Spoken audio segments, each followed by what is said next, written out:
stranger to this town. No. I've been on stage here many, many times.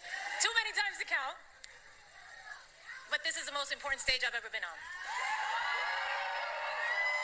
And let me tell you, it has never felt the way it does tonight. It has nothing to do with me and everything to do with you. The energy in here is just electric. Can you guys feel it? Can you feel it? It's amazing. The election is just 5 days away, and there's so much at stake. The choices facing America now are monumental.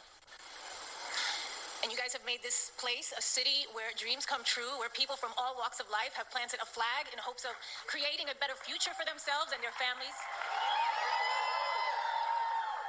And you are the ones who are going to send the message that Nevada is Harris country. Kamala Harris is running for the people who dream, for the parents working overtime, the kids studying by streetlight, the teenagers practicing in the basement. She's the only candidate that wants to raise the minimum wage and make college more affordable, keep the Department of Education, and even put a teacher in the vice president's job. On the other hand, her opponent wants to kill the Affordable Care Act and eliminate the Department of Education. Right now, we are on the brink of an election that demands a choice. A choice between backwards and forwards, a choice between the past and the future, a choice between divided and united. And if you are anything like me and you value the idea that in this country, any child from any background can not only work their ass off to bring their dreams to life and be able to do so with dignity and respect for their neighbors, then it isn't much of a choice at all. Whether you're from Castle Hill in the Bronx, yes, baby, or Sunrise Manor in East Las Vegas. We all want a world where our kids feel safe and free and valued by their president, because whoever leads this country matters. That's how we make the greatest America. Because I remember growing up thinking my president cared about me, cared about my parents, cared about my neighbors and my community. Not just some Americans, but all Americans. I believe that our kids and this wonderfully progressive, innovative, and inclusive young generation deserve that too. And it is in our hands. It's our responsibility to provide that for them.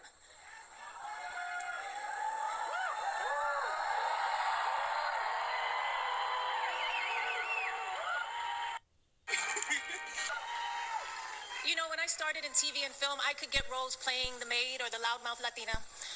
But I knew I had more to offer. And I think there are a lot of people in this country who feel the same way, who know that they are capable of more.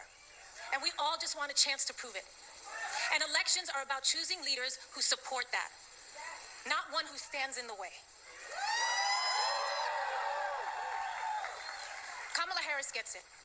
Raised by a hardworking mother in Oakland, California, working long hours, strict budget, made rent every month until they could buy a home, surrounded by a community of firefighters and teachers, nurses, construction workers, small business owners. I don't know, that sounds a lot like my upbringing, and probably many of yours. Kamala Harris gets it. I know as President of the United States, Kamala will fight for our freedom, the freedom of immigrants and immigrant families to chase the American dream, the freedom of workers to afford housing, education, food, and life's essentials, and the freedom of women to choose what we do with our bodies. I believe in the power of women. Ladies, where are my ladies at? Let me hear you. Yes. You know, I believe that women have the power to make the difference in this election. I believe in the power of Latinos. Where are my Latinos at? I believe in the power of our community. I believe in the power of all our votes. I believe that together we are the difference in this election. I know that together we are the difference in this election.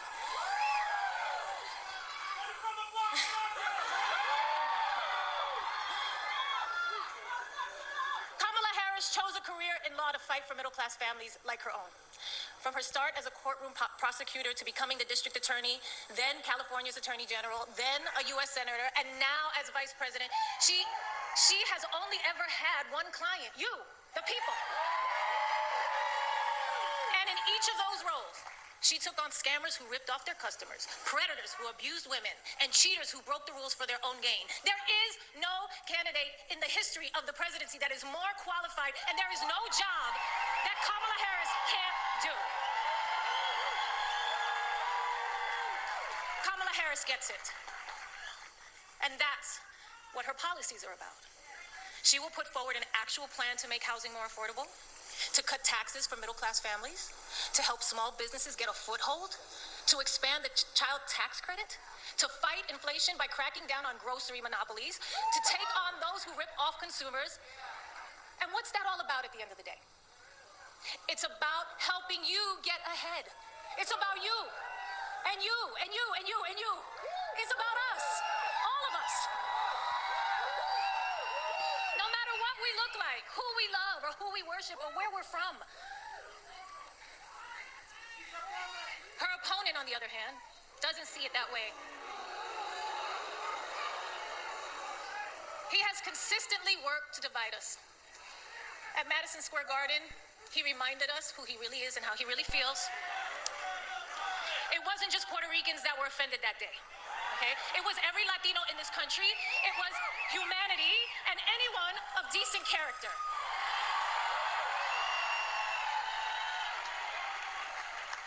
Look, I'm a lover. Okay? You guys know that about me. I'm a lover. I am not a fighter. I am not here to trash anyone or bring them down.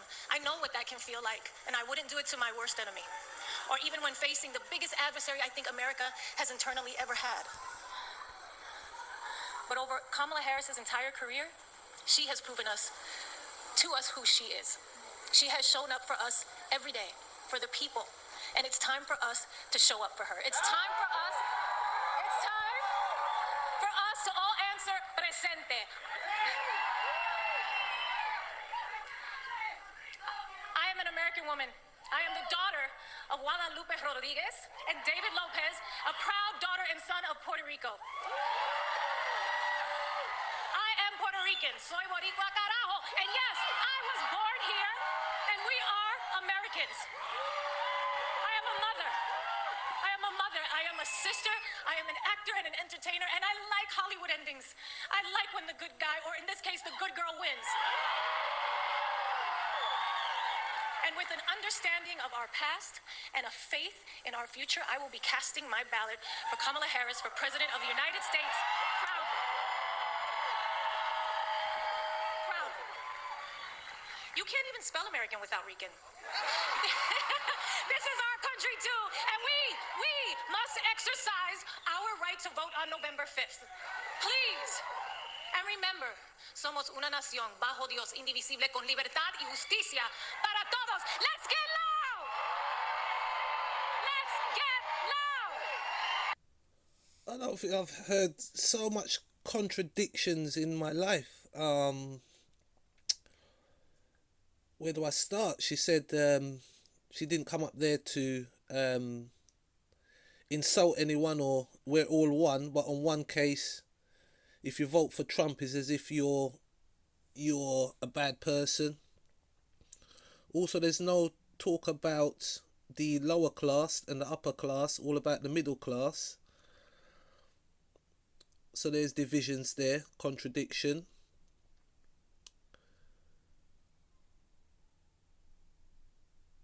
Jennifer Lopez seems to be just repeating what has been said and acting as if the last 4 years Trump was in charge when it was the Biden era and Harris was the VP. That's what I can't... It's just so chaotic and messy, this election campaign and the state of politics, not just in America but across the whole globe, is absolutely horrendous. I mean, what has J-Lo ever done for Puerto Rico? We'll see in a minute. Let me continue with the video. Like, share and subscribe.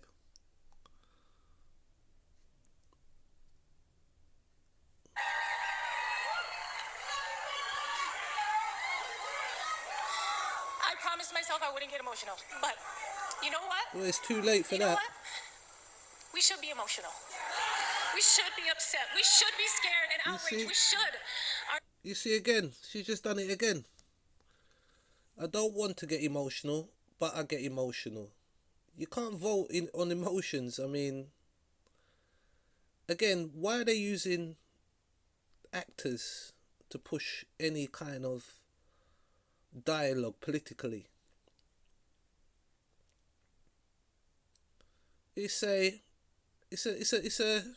very low blow. It's a low blow, you know, to all you voters out there, democratic people. It's a low blow. It's underperformance. Why J-Lo? Because now Puerto Ricans, and so Puerto Ricans are now important. How important is J-Lo to Puerto Rico? Pain matters. We matter. You matter. Your voice and your vote matters. And look, don't be afraid to make people around you uncomfortable. Invite people around you to be the change, to go out there and vote. Nobody likes having tough conversations or talking about politics, but trust me, I've been in some of these rooms. I see the way power works in this country. They love it when you do nothing, okay? A non-vote is an agreement. It just makes it easier for them to do whatever they want, whatever serves them. And this election is about your life. It's about you and me and my kids and your kids. Don't make it easy. Make them pay attention to you. That's your power. That's your power. Your vote is your power. Make a plan to vote early, okay? If you have a mail ballot, sign the envelope, return it to any drop box in your county. The proper way to say the vote is your choice. It's your choice to vote. You're empowered. You must empower people to choose who they wish to vote for. Again, sowing divisions and mostly talking about Trump every minute, slightly on the few policies, but again, as if they're not in charge. Oh, she also said something about people going hungry, can't afford groceries. So whose administration are we in now on for the last 4 years? What was done wrong then? Are they owning up for their mistakes and saying, right, we're going to make these changes, or they're just going to continue and the situation's just going to be the same? It's just a contradiction. It is too late to put it in the mail. Okay, tomorrow, Friday, November 1st, is the last day to vote early in person. It's getting desperate. If you can't vote early, make a plan to vote on election day, November 5th. Polls are open from 7 a.m. to 7 p.m. Find a vote center or ballot drop box near you at willvote.com/NV. I will vote. Right, she's reading from I will something vote. You're then. absolutely right. She's I'm sorry, I reading. got carried away. Let's do this, Las Vegas! She's reading from a teleprompter there, it seems. So that's J-Lo's. If you want to hear let's see what the rest of it's saying. I think it's just.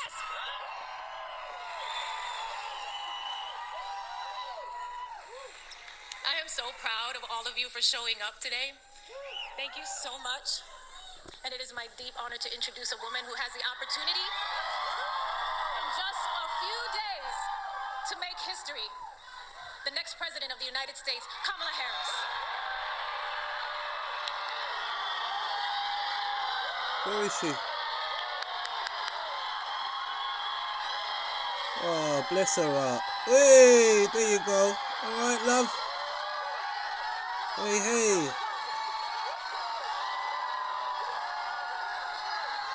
She another thing. She should have gone over. They're showing a bit of snobbery as well. The Democrats. It's unusual. It's as if the left has become the right wing, and the right wing have become more softer, more they're more leftish, and then the left has gone to the right. Let me have a look and see what Puerto Rico saying quickly? Has gone fully demented. Again, you'll remember his various anti-Trump rants, deranged, bile-filled attacks that show that De Niro is suffering from an advanced case of Trump derangement syndrome. It makes me so f***ing angry. They're really here talking about a piece of like Donald Trump. What a charming man. Not at all bitter or insane, is he? You know what? He's like the male Whoopi Goldberg. And talking about Whoopi, here she is claiming that Donald Trump will deport the coloured wives of white men. He'll break up interracial marriages and will then marry off the white men to new wives. Talking about you and he's not going to say, oh, you're with a white guy, I'm going to keep you from being deported. No, he's going to deport you and put the white guy with someone else. The man is out there. What can you say about these people? They really should have never closed those asylums. And while we're on The View, let's have a look at this meltdown from Sonny Hostin, who blames Donald Trump personally for a joke told by comedian Tony Hinchcliffe at Madison Square Garden. This Puerto Rican has something to say about the island that I love, where my family is from. Puerto Rico is trash. We are Americans, Donald Trump. Why are you telling Donald Trump? It was a comedian who made this joke. Like, I don't know if you guys know this, but there's literally a floating island of garbage in the middle of the ocean right now. Yeah, I think it's called Puerto Rico. Okay, all right, okay. Yep, it was Tony's joke. He's a comedian. He got a mixed response from the crowd for that joke. Do we expect folks to change their vote because of a joke about Puerto Rico? Well, Sonny Hostin expects it, and in this rather hysterical diatribe, she again seems to mislead her dim audience, giving them the impression that it was Donald Trump who told that joke. We vote Donald Trump trash. And by the way, Jennifer Lopez, Ricky Martin, Bad Bunny, Luis Fonsi, and Mark Anthony have over 345 million followers on Instagram. I think you only have 26 million, since you care so much about size. And we don't like what was said about Puerto Rico. And we know how to take the trash out, Donald Trump. Trash that has been collecting since 2016. And that's you, Donald Trump. Oh, tone down the hyperbole, love. You're going to hurt yourself. Now, for the record, most Latinos that I know of, not the celebs she mentions, most Latinos have a pretty good sense of humour. They're not easily offended. They're not snowflakes. And they probably know that Puerto Rico has a significant trash problem, has had for many years. In any case, it was a joke. I don't recall the Democrats, including the likes of The View's Sonny Hostin, having a tantrum over this joke told recently at a Kamala rally, suggesting that Mexicans are thieving miscreants. Donald Trump said he was going to build a wall. And George Lopez said, you better build it in one day because if you leave that material out there overnight. I don't remember Kamala having to disavow that joke or the media having a mass meltdown about it. And of course, Don Lemon was joining in the insanity. Listen to this nonsense. You want to see the October surprise that just might kill Donald Trump's chances of becoming president? This one stupid racist joke. And they released a statement almost immediately trying to distance Donald Trump from the comedian and that joke. But not before some really high-profile stars started reposting videos of Kamala Harris's support of Puerto Rico, like Bad Bunny, J-Lo, and Ricky Martin. They have hundreds of thousands, if not millions, of loyal fans. That comedian killed Tony